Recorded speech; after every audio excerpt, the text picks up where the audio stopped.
I went to the school to conduct an investigation and stopped by the cafeteria for lunch. I saw a male student who had only gotten free soup, so I casually got him a lunch. Someone nearby whispered, "Isn't that our school's top student? How dare that girl talk to him?" Before I could think much of it, a female teacher had already rushed over and slapped me across the face. "What class are you in? How dare you seduce my son?" The male student panicked, grabbing her arm and shouting, "Mom, it's not what you think." The female teacher shook him off and grabbed my wrist. "Come on, we're going to see the principal." I had no choice but to explain. "You've misunderstood. I'm a staff member from the State Department of Education," she scoffed. "State Department of Education?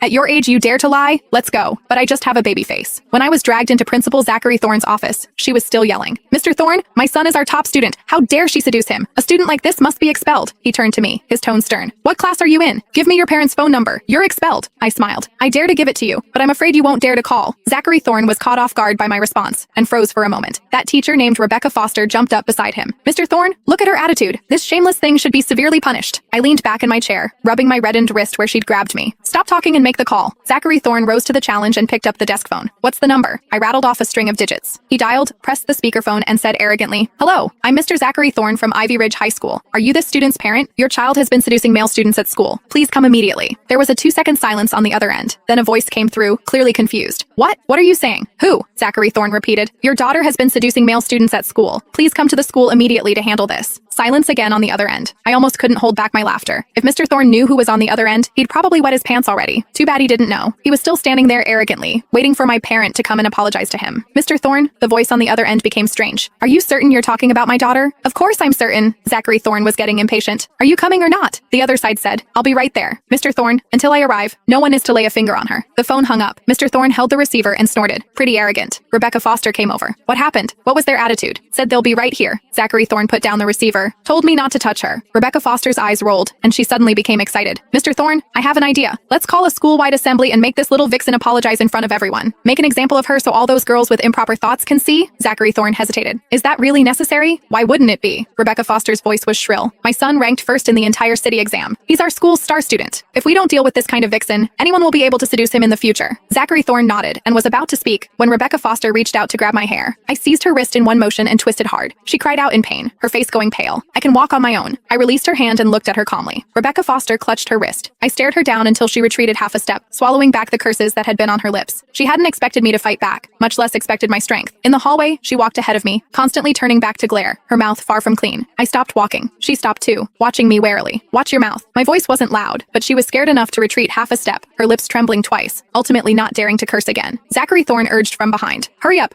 everyone's waiting at the field." On the field, over 2,000 students were already lined up by class. A sea of people, all whispering among themselves. Rebecca Foster pushed me onto the stage, using vicious force,